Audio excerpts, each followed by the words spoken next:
Alright, one area left. We're gonna get started. This might take... The final day will probably take a whole stream. I'm not even kidding. The final area is really brutally difficult. And I'm expecting problems. Starting today might just be a problem. This might be a 4-hour stream again. I hope not, but there's a chance it might be. So, first order business. Why do we have 100 purple Pikmin? Well, there was a treasure here that requires 100 purple Pikmin. It doesn't have to be? What do you mean? Oh hey, they're all flowers too, that's very convenient. I'm gonna take out the swooping snitch bug while I have all these purple Pikmin now. It'll just make my life easier. Doesn't have to be 4 hours long. Yeah, I could stop early. But like, to get to the end of this day, it might take 2 hours, is what I'm saying. Depending on how the next cavern goes. Like, I hope it doesn't take that long, but there's a chance it might, is what I mean. None of them lost their flowers too, which is very helpful. So we definitely want to toss a spicy spray on them for this, because with 100 purple Pikmin, this takes a bit. It takes literally max numbers. Why? Am I a short one? Oh, one got stuck. God damn it. Oh. They got carrying something. That's very annoying, actually, just because the spray's gonna run out very quickly. I might toss another spray when it runs out, just to speed it up. Because again, this one spray is gonna go mostly to waste.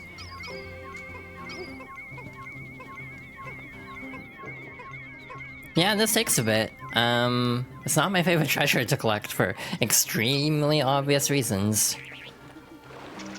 But this is a cool final area because it does kind of test your knowledge on the whole game. And also, this area is a combination of the final trial from Pikmin 1 and the impact site from Pikmin 1 as well. So it's a hybrid of the first and last area of the original. Which also makes it very funny in hindsight, because it's like, oh, Olimar crash landed right near where the final part was, all along. It's been here the whole time. Please? No? That's fine. We've got a lot of nonsense over there. Since we have the, upgrade, the rocket punch, I figure I might as well just go ahead and, take out all of the enemies that are feasible. Some of them are not gonna be feasible, to be blunt. The Gatling Groink might be a little bit too much for the captains to handle by themselves, truth be told. But like, everything else is like relatively doable. Well, obviously the ball orbs wouldn't be either, but you know what I mean. I mean, we could do a decent chunk of damage, but definitely not take it out entirely. The other dilemma is, one, I could do this in one day. It definitely is not gonna happen this time with how slow this is going. But also, like, what do I want to prioritize? Because we could either go towards the, this side, which is more towards the final trial side. Or we could go to the opposite side, which is more of the impact site part of the area. If this landed on any of these Pikmin or the captain, they would be dead instantly. This is very dangerous. It looks like you could fit more Pikmin on there if you actually could have more than 100 Pikmin on the field. You could probably get up to like 110. Typically the cap in this game is like 100, like 10 plus the base number. Yeah, the Doomsday Apparatus, that's a very good name for that. So, how do I want to approach this? I think we're gonna break this... Ah, okay.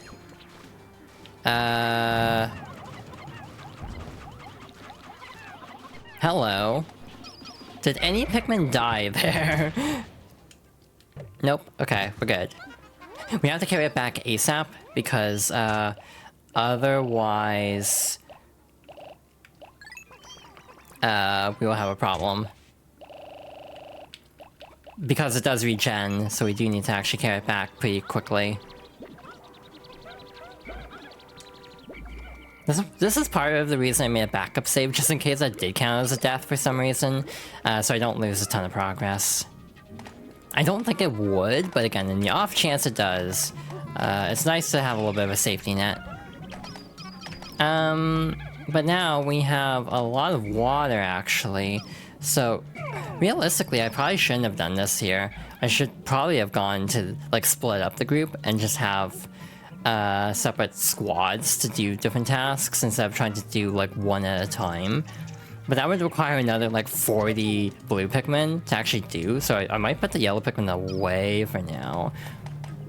And then just swap over to the blue Pikmin, and then swap back to the yellow Pikmin in a little bit once I actually don't need that set of blue Pikmin up there. So yeah, I think I'm gonna just trade these out and just kind of go back and forth on a few of these.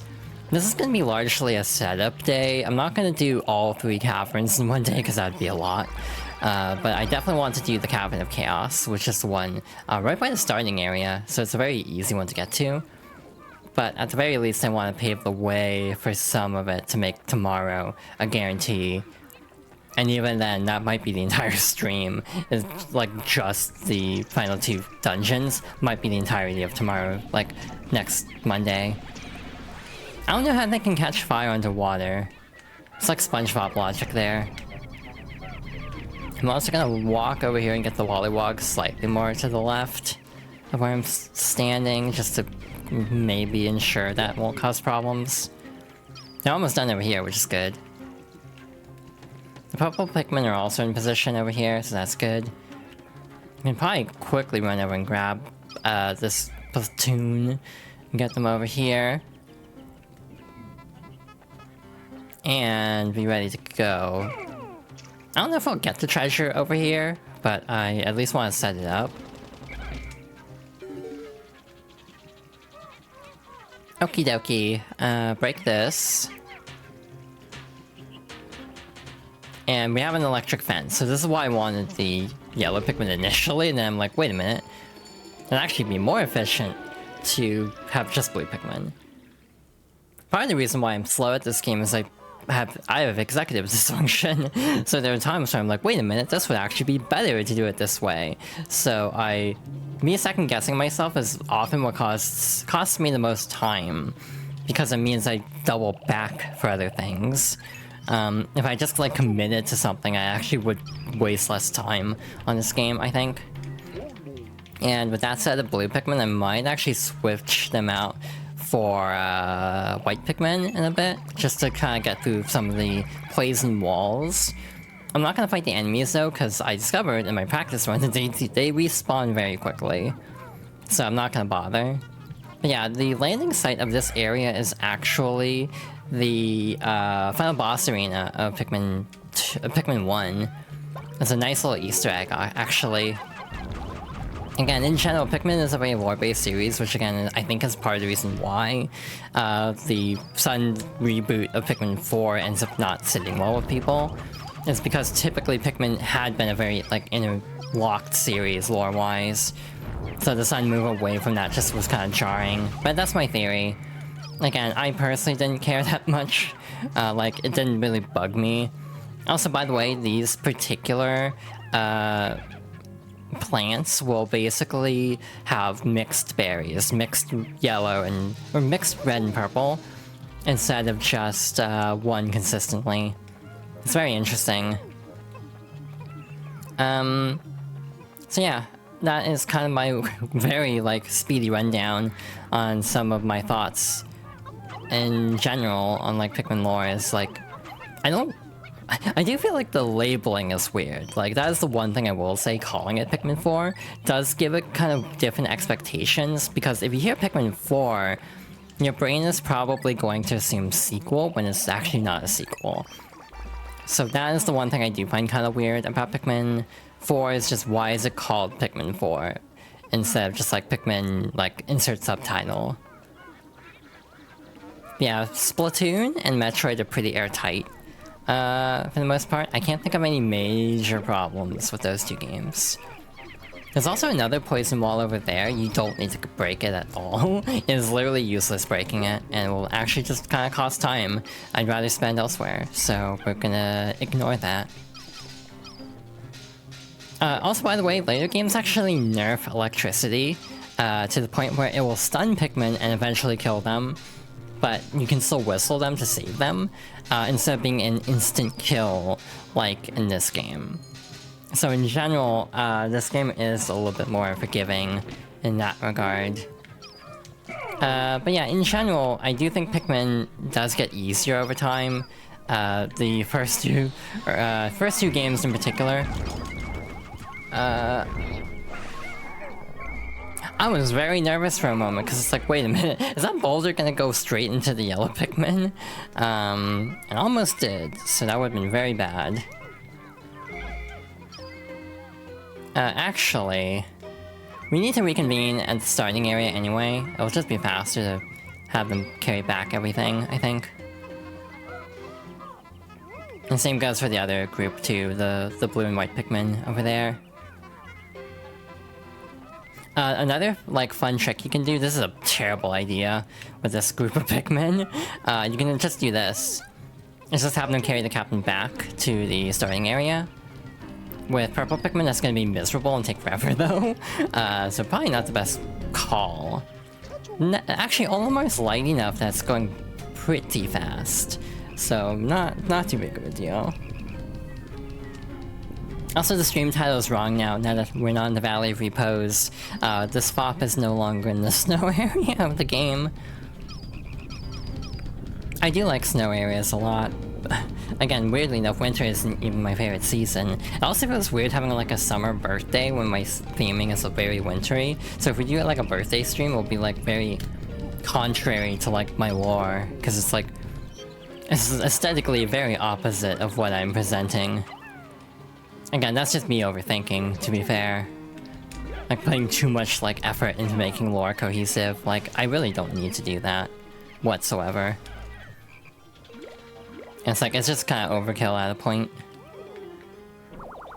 Oh, I got worried for a second, like a Pikmin was in danger and the cutscene was about to start. About like a new hazard. The Conifer Spire. It's kind of interesting, some of these word choices, because it's like, this implies that they do know some of these words. Even though it doesn't necessarily make sense for them to know some of these words. Oh, well, that's unfortunate. Just got a couple off of that one. Because we're gonna have the one white Pikmin remaining escort the president back to the base area. So again, assuming no Pikmin like died from glitches, we should be good to go. Again, we're gonna attempt the Cavern of Chaos just to make sure we can easily get through the rest of the Wistful Wild next stream. Oh, another Pikmin latched onto it to cause it to switch directions. That's very weird whenever that happens. Oh no, a group of yellow Pikmin got left behind. That is very awkward. That is very awkward. I might end up redoing this day, actually. Because I don't think we're getting to the Cavern of Chaos in time.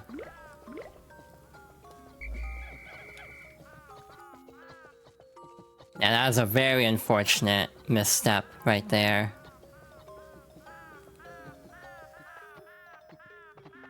Ah, that's a bummer.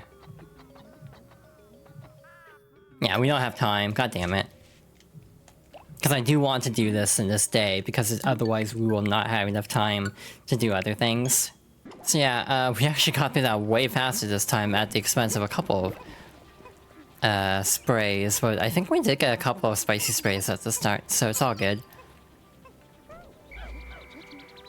Much more efficient. Just shy of 600 Pikmin in total. Not bad at all. And we should have 20 of each now. They actually sing a special song if you have 20 of each. They'll sing... Oh wait, the white Pikmin are still unsorted. They'll sing a song called I No Uta, which was an advertisement song used for Pikmin 1. It was actually a big deal. I think it was actually more successful than the game itself, if I recall correctly. Yeah, we still cut it very close. It's about to be like, you know, end of day countdown very soon. Wait, from all appearances, this is a particularly frightening crevice. The data is horrifying. Courage is one thing, but recklessness is something else. Perhaps we should turn back. Well, if you still wish to enter, keep your daring in check and just focus on surviving. 20 enter, or 100 enter, and hopefully 100 leave. I always said this before. Also 17 treasures. The number 17 is haunting me. It's very interesting how that's happening. Part of me feels like it's karma for pointing out the number 26 to star so much. Also, by the way, we got the stellar orb, so all the caverns are lit up now. Which is very nice, actually. I really like how, that's the case. It makes it a lot easier to navigate IMO. Because you can actually see, I'm gonna do something goofy. This might be really dumb, but we'll see. Oh no, okay. Plan thwarted immediately, great.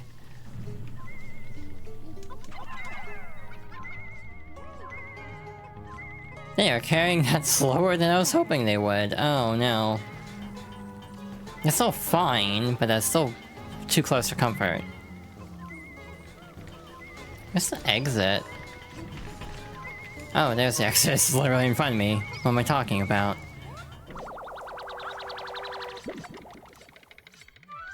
Yeah, I think I can get through this before like the 3.5 hour mark. I think this is doable, if it's not too cursed.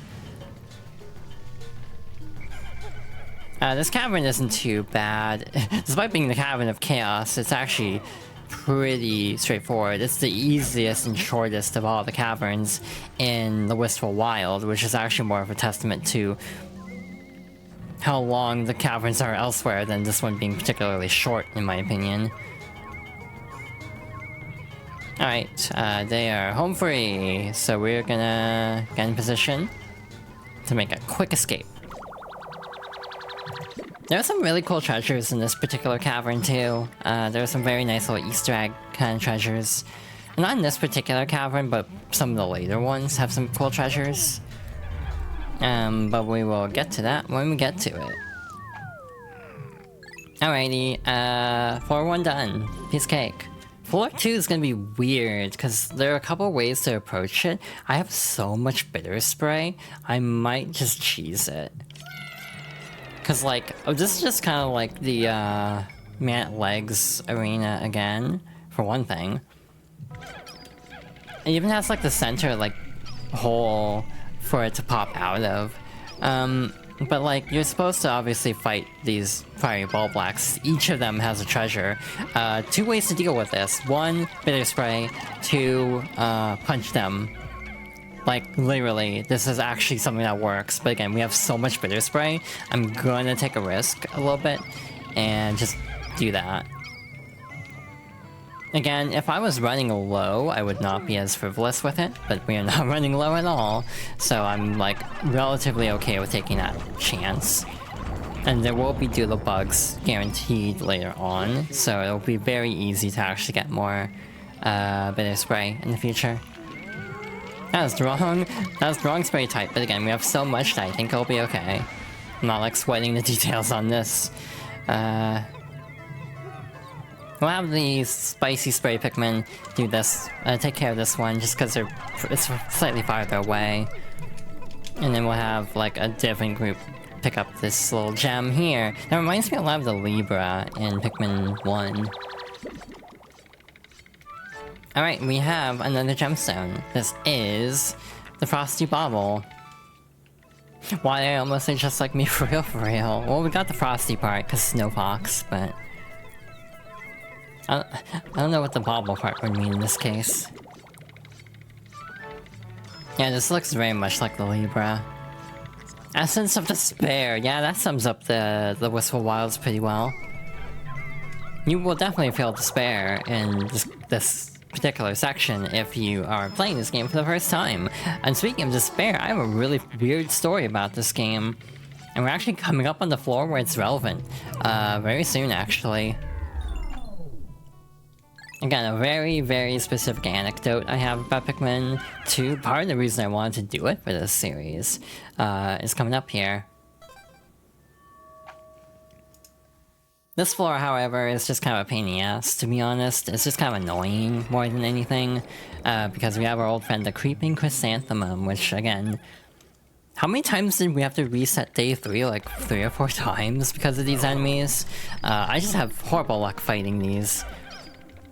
And again, this is like not a new problem. I've always had trouble fighting these. So, I'm actually going to play smarter. Oh good, I was so scared to actually hit a Pikmin because it swept very close to the Pikmin there. Cool, that actually worked out very well. And this one's actually facing the other way, so we can easily take this one out, no problem. I mean, that does knock them down, unfortunately. But, no prob. Piece cake. They didn't even lose their flowers over that, which is very nice. I don't think mid-types can drop, the 2 spray types either, so we're just kind of like, oh no. The boulders fell so, like, close together that they didn't even, like, spawn properly. They were all kind of crowding each other out. I've never seen that happen before. Okay. Assessment time. One of the treasures is here. Oh, the other one's just in that little divot. Okay. Well, that's easy then. Oh, goody. Actually, attacking from behind is like not a bad strategy with these. Oh wow, that stunned both of them. That was very convenient. Neat. Piece of cake. Oh shoot. I forgot this one. I didn't catch that this was also a Creeping Chrysanthemum. So that was almost very bad. That was almost a catastrophe.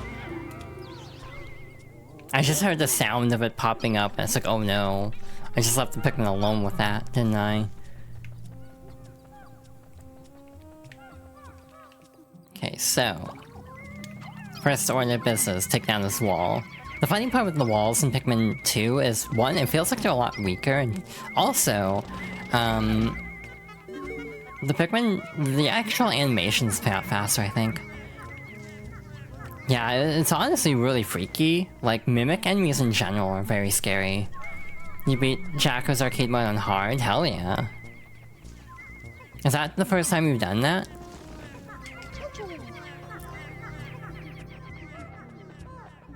Because I know you had done Testaments. I think Jacko's opponent would still be Nago. Again, I kind of wish they'd go back, but then they'd have to re-record a lot of dialogue for like different end-round opponents. Ramlethal's a pain. Yeah, she's top tier. People have been complaining about Ramlethal for 3 seasons now. Truth be told. Like, she is very, very annoying to fight. I think when I did the arcade run on stream for Dizzy, Ramlethal, May, and Potemkin were the ones I died the most to. And weirdly enough, not Milia, though I don't know if she even came up in that particular run. It feels like an eternity ago, like, for real. Like, that stream would have been back when I started streaming. That was, like, October. But hell yeah, congratulations on, I'm proud of you. Oh no, okay. We're good, we're alive. You're gonna hear a lot of panic in this part of the game because there'll just be random bullshit everywhere. Like, this is part of Pikmin 2 that just is very stressful to play through. which might make for a very interesting stream experience. Oh, that is very convenient. The first treasure is literally right there. The second treasure is always held by an Emperor Bulblax, though, so... we're gonna have fun. First order of business, which one is the problem? It is you. Second order of business, deal with hazards. So, like, I have a lot of problems where sometimes I'll be, like, lazy and leave the fire geysers, and it's like, oh, I shouldn't have done that. They're very close to hopping right into the water. There you go. I'm trying to remember, I think it actually is Bridget where they started not having, just Nago as the final opponent. Because I want to say that was the first one I remember being like a special fight, was Kai as the boss for that.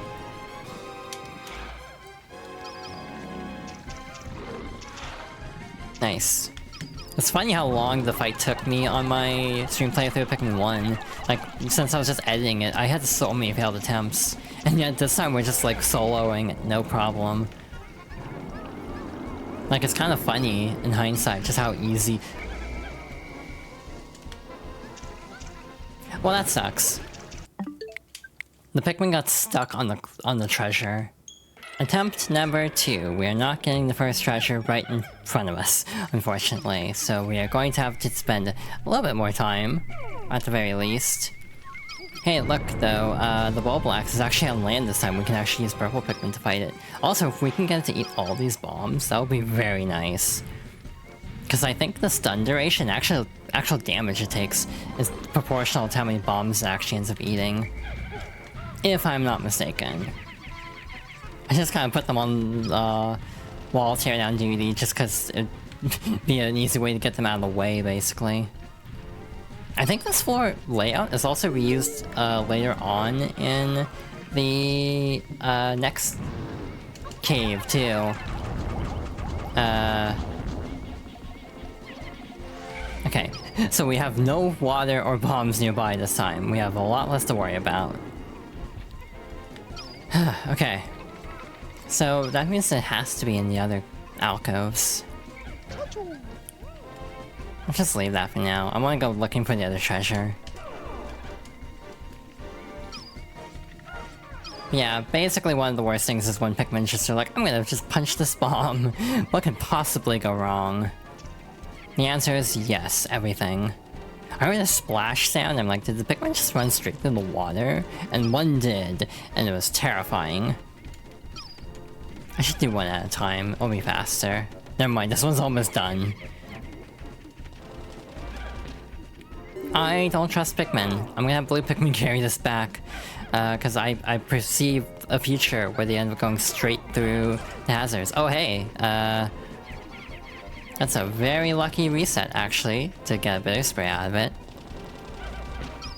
Especially because we burned through so much earlier. Yeah, good thing I didn't trust them with water, because they would definitely drown.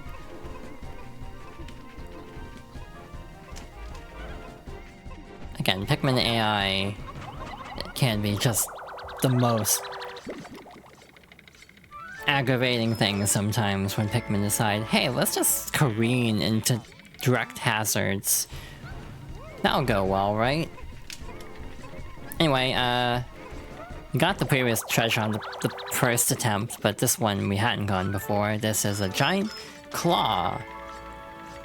The mysterious remains. How do some of these treasures fit inside some of these enemies, given how big the treasures are? Like, is it a hammer space ordeal where it's like it shrinks down? Like, how's that work? I'm just gonna get the hell out of here. I don't trust the Pikmin to not get into trouble the more I stay here. Next floor should be a rest floor. At this point in the game, most rest floors do give you the opportunity to leave whenever you want. Which is really nice, so you don't have to, like, do the entire... Like, you don't have to recollect everything if you run into issues. I mean, we might as well go for the spicy Sprite here.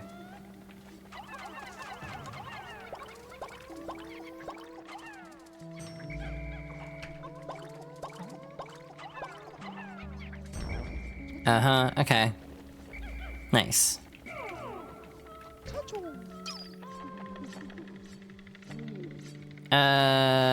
Shove you in, and good to go. Hell yeah. We're also halfway through the cabin already. It's only like 9 floors, I think. The worst is yet to come, though. Oh, hi. That's just nectar. I don't particularly care. That is Metites. I definitely don't care. Yeah, it's 10 floors. But these final 5 floors are gonna be interesting. So, looking at the guidebook, this next floor is actually what I remember very distinctly for a very specific reason. And that reason is actually Christianity related. This is going to be a very wild story. But basically, I grew up Christian and had a very distinct experience that has stuck with me to this day of learning at a very young age. Well, that is upsetting. Alright, attempt number 2 at telling this story. So yeah, basically, I always associate this particular floor with being very stressed out about, like, the Book of Revelation specifically, and playing Pikmin to get my mind off of it. Like, not even kidding. That white Pikmin running straight to the front of my squad is like, what is happening? Why are Pikmin like this? So yeah, interesting upbringing. In some ways I actually appreciate in hindsight being raised Christian, because I actually understand, like, the intricacies of it more, and I feel like I can make a more, like, informed decision on how I feel about it than if I, like, hadn't read the entire Bible, for example. So while at the time, kid me was definitely traumatized by some of the stuff in the Bible, I do think I ultimately am... I definitely think I benefit from having that understanding of the Bible as a book. So yeah, I always associate this level with, I think, like, being terrified about the rapture. It's like, that's the most specific childhood experience to have about Pikmin of all games, I think.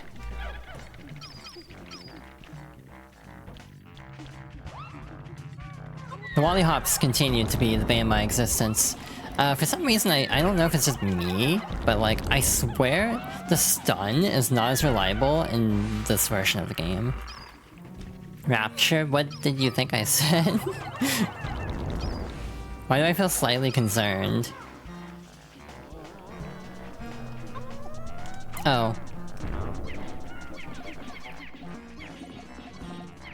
I was quoting Stimpy. Oh, I've never seen Ren and Stimpy, actually. I haven't seen many cartoons, period, to be fair. Never really had a TV watching phase as a kid. Like... You don't recommend it? Oh. That bad?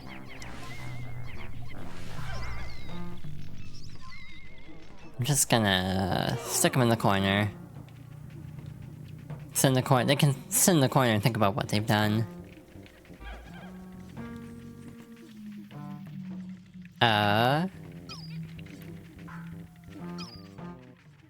Is it a case of, like, oh... I actually don't know who wrote Ren and Stimpy. That doesn't surprise me, though. It's also aged poorly. Like, I kind of refuse to ever watch, like, Fairly Odd Parents, for example. Danny Phantom, I think, is by the same person as Fairly Odd Parents. So yeah, there's a lot of cartoons I just kind of refuse to watch. This is also very close to a Submerged Castle floor. I think it's using assets from the Submerged Castle, like that little rusty pipe over there. Like tossing Pikmin over to that ledge is very similar to getting a treasure in there, or sometimes getting a treasure if it spawns. Very transcoded? I actually had never heard that. That's very interesting.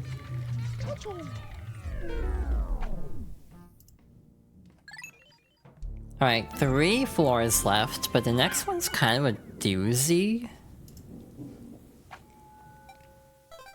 So it'll be interesting to see, how this goes. This one also gets used a lot in challenge mode. I don't know how much of challenge mode I'm gonna play on stream, just because, 1, I've done my time, and 2, it would extend the playthrough a lot longer, and I don't know if I want to devote that much time to Pikmin 2, because, like, 4 streams is already kind of long. This is already one of the longer stream playthroughs I've done, and like Thousand Year Door is coming up soon, so that's a big concern of mine. Like, how do I like play through Thousand Year Door and not have it take an eon?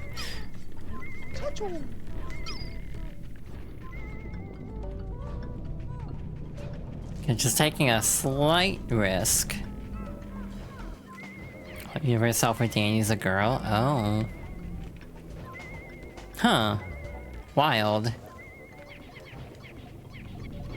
Also, the radar's going off hardcore. It's like, I wonder why. Is it the puffy blowhog? It looks like it must be. Can't wait for all my Pikmin to lose their flowers. Cause I'm trying to break this wall down at the same time. Oh wait, that actually works out perfectly.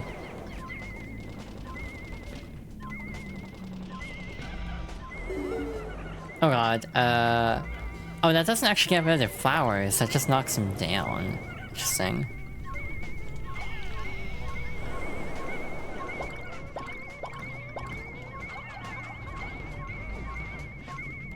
Oh no, he is stuck in midair. Oh, okay. In my practice run, I actually did get one permanently stuck, which was really interesting. Definitely a memorable moment of that personal playthrough. There's one treasure, but there's still a couple more treasures, and the ads are about to start, so I'm gonna pause. And we'll finish up this cavern. Alright, I start a lot of gameplay sections with the phrase, alright, I'm noticing. Anyway, we're gonna try to finish up this particular cave, which shouldn't be too bad. This one so far is going pretty smoothly, minus a couple of little resets. Some of them are just me being a little bit, I'm a perfectionist, and again, that is an issue with me resetting constantly.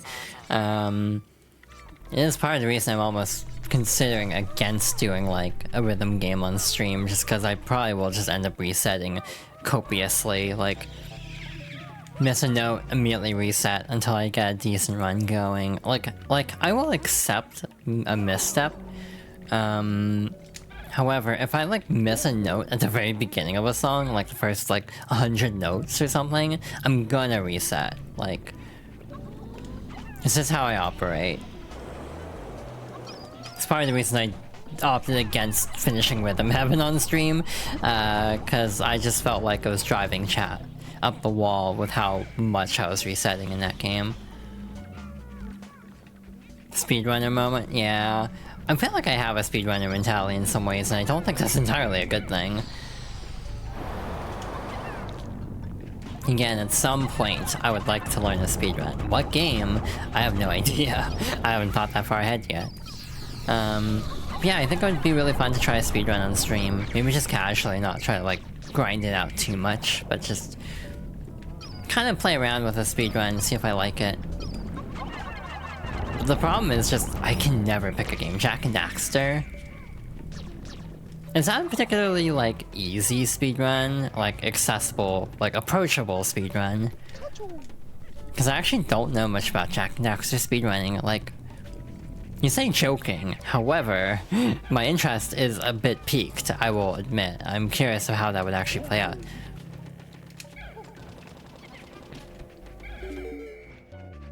This is very much like a Citadel of Spiders layout. Like with the little, like, underground area there. What is no LTS? Is another good question, I suppose. I assume that's like a major clip. Oh, okay. That seems to be correct.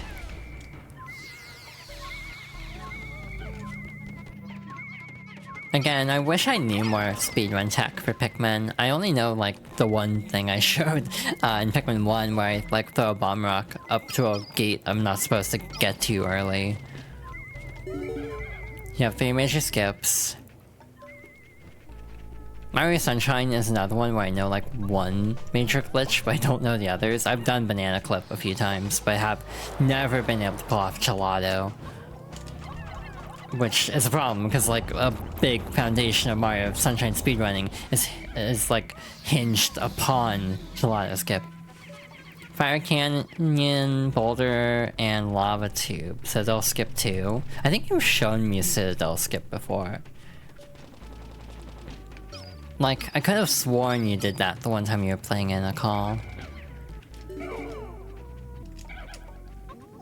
But it's also been a hot minute, so... Each skip skips a hub. I don't even remember Jak and Daxter enough to remember there were hubs in the first game. I remember the hubs in this, well, hub in the second game and third game.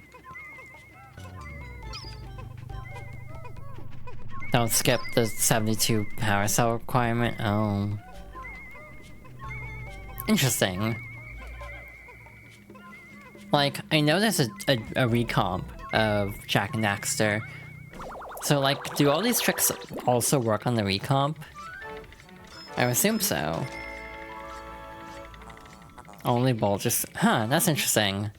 Just skipping one of the tricks is always an interesting caveat to a speedrun where, like, yeah, you can use glitches except this one is banned. And it's like, huh. Intriguing, for sure.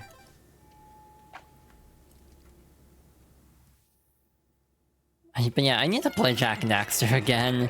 It's been like, god, 12 years since I played it? When did the PS3 collection come out? Because that would have been the last time I played it.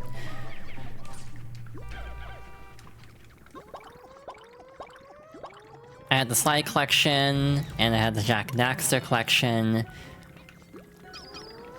Actually, Zon, here's a question for you. Which do you prefer of the two?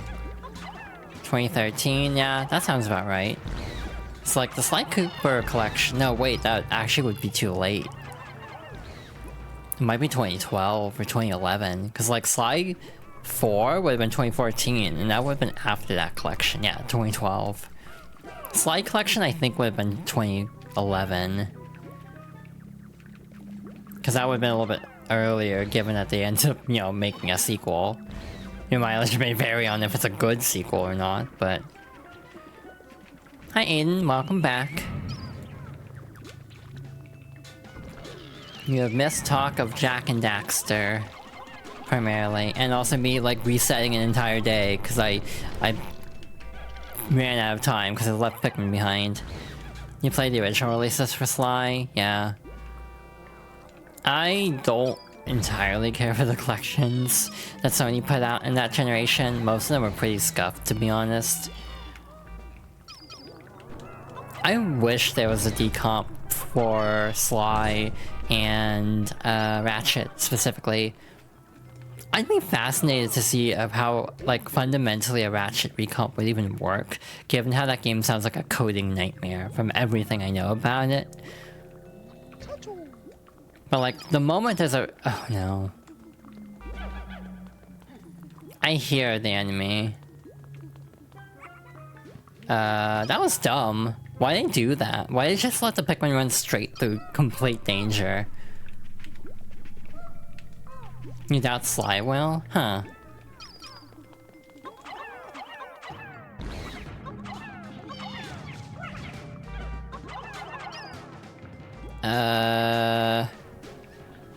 What was happening? I felt like they weren't doing the extra damage. Maybe because I was tossing them from above, it wasn't, like, calculating it correctly. But that was really weird.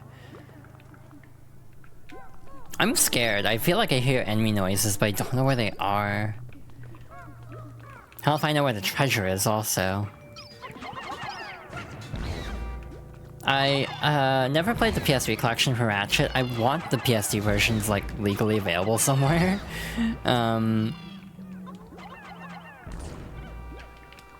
Like, a re-release of a lot of old PlayStation games would be nice for me.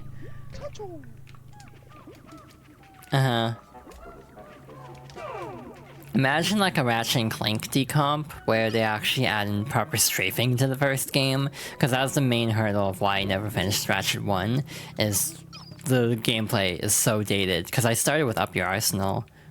That's coming up probably. That'd be about 2009 or so, maybe 2000, yeah, no, 2009.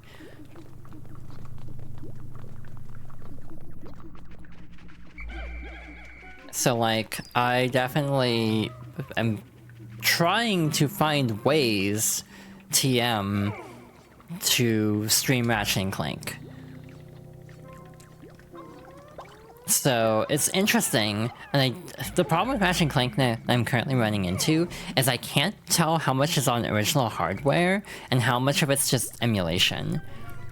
Because sometimes the game will randomly like drop to 30 FPS and I don't know if the original game did that and I just don't remember, or if like the emulation, if my emulator settings are just kind of out of whack.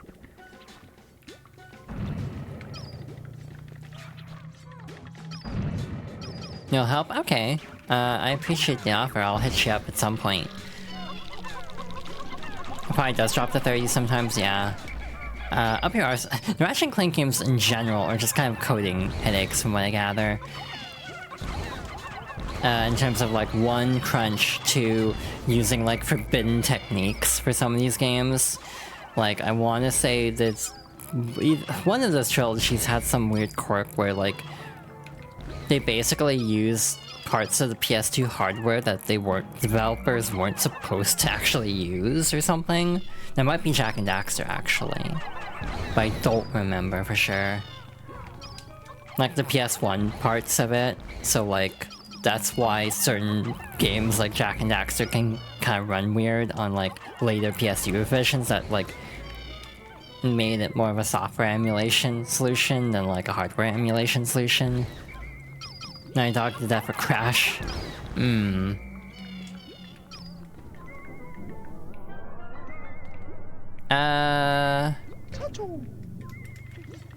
Trying to parse out the level here, I think that actually is a clear path.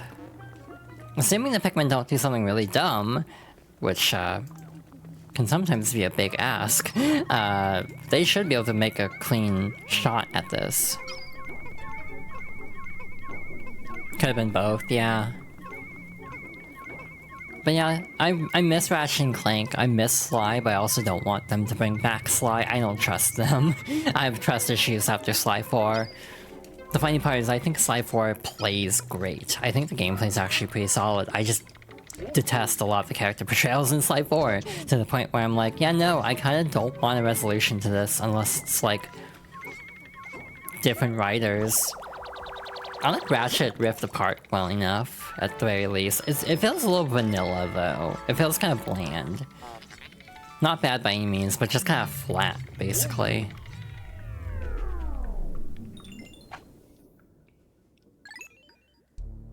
Though I actually feel like Ratchet 1 is too spicy for me. Like, the dynamic between Ratchet and Clank in that game kind of bothers me. Like, Ratchet's kind of too mean. Wow, what happened to the white Pikmin in that entry cutscene? Like, they were lagging behind really bad. I hope that's not a problem. But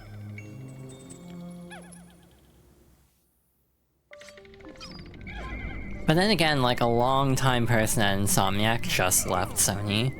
So, like, that could also bode ill for bringing back Ratchet and Clank in a decent way. Yeah, also a different voice actor too. Like, he's a very separate character. Which is like very jarring actually if you're not expecting it or used to it. You prefer the old VA? Interesting. I kind of prefer the later portrayal personally, specifically for Ratchet 2 and 3, where they like, he's still very feisty, but he's not as much of an asshole. Like, the original trilogy eventually found a decent balance, I think. but then the future trilogy kind of sanded off too much of the edge, I think. The Maternal Sculpture. Okay, Olimar. Well, actually, Olimar is not naming these, it's the ship that's naming them.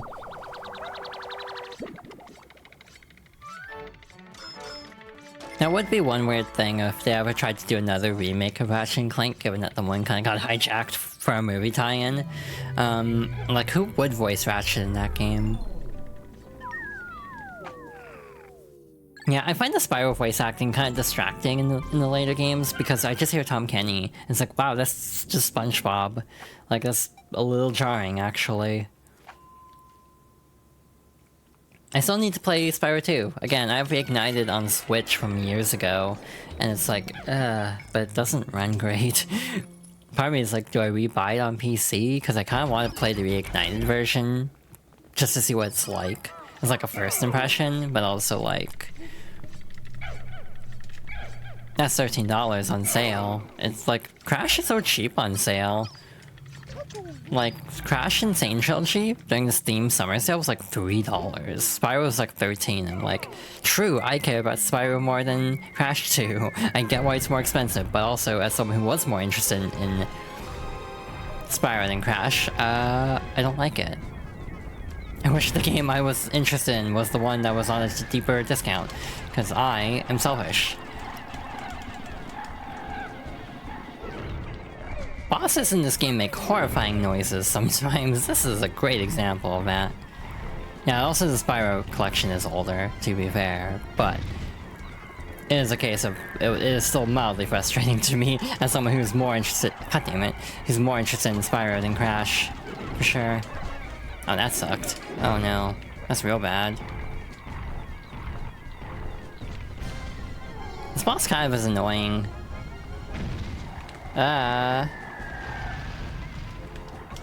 Everyone lived, cool. Just this once everybody lived. Hell yeah, first try. This is like the Cropster or something, is that right? Segmented Cropster. Nice. And we got this like horrifying looking doll head as our treasure.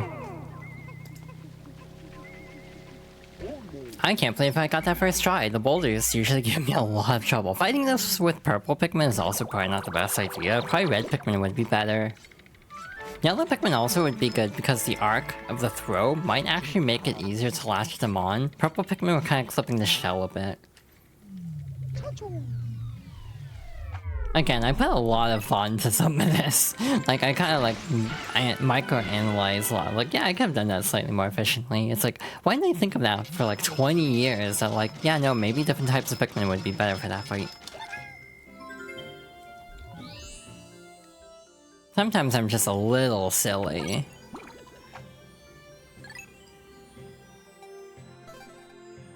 Alrighty, that takes care of the first of 3 caverns. You like Spyro more, but Crash is a vibe. I like the music in Spyro a lot. Crash's level, Spyro's world. Yeah, I kind of just prefer open world games. I think that's part of my bias. Gonna try to reflower the purple Pikmin because I can. There's not much else I can do with this day. Might as well do something with it. So yeah, we have 3 treasures here. And all of them are kind of clumped together in the western section over here. Actually, I don't know what counts as west here. Going from the starting location, assuming this is north, then west.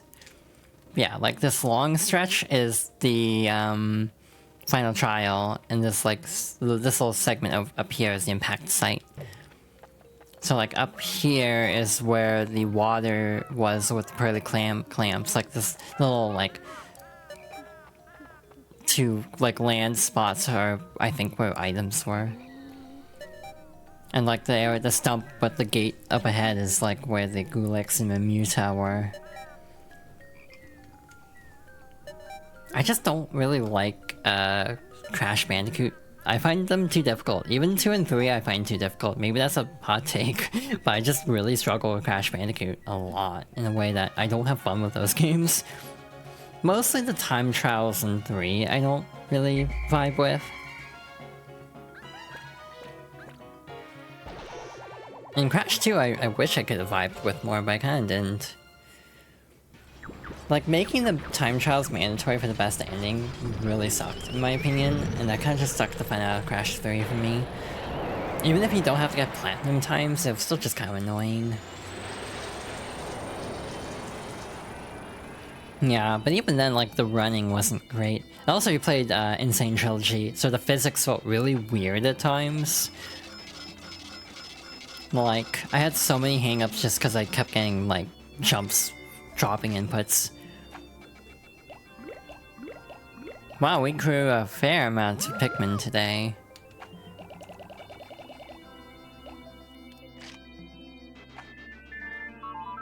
Olimar, you've worked so hard. Your special bonus arrived today. This is the first, right? I bought the kids a few things they've been wanting. They were so happy, and so was I. If you take your time on rescuing Louie, you get this whole ass subplot through these emails about how, like, Olimar's wife basically goes through a midlife crisis and, like, wastes all of the bonus money from his job. And it's like, there's so much that you probably won't see if you go through the game quickly. Which is just fascinating how much they wrote that's completely extraneous. Like, there's a bunch from Louie's family, there's a bunch from the president's wife. I, also remember, like, there were spam messages that were like, oh yeah, like fake spam messages. Yeah, there's just a ton to the extra mail. There's a lot of the president on the run in the early part of the game also. So yeah, there's a lot that I just can't show off because I'm going too fast through the game. It feels like such a weird brag when you put it that way, but that is like the best way to describe it. Is like, if you go really quickly through the game, you'll miss out on a lot of the male Easter eggs. Anyway, copying the save. Hey, this is horrifying. We have... how many treasures left? 50? No, wait, okay, that was the old file. It's not as bad as I thought. 164 out of 201, so that means we're missing 37 treasures. And all of them are confined to, or most of them are confined to the final 2 caverns. So next stream I perceive being like a long stream, like 3 hours, just to get through these 2 levels. The above ground won't be a problem. It's just the 2 caves that have me worried.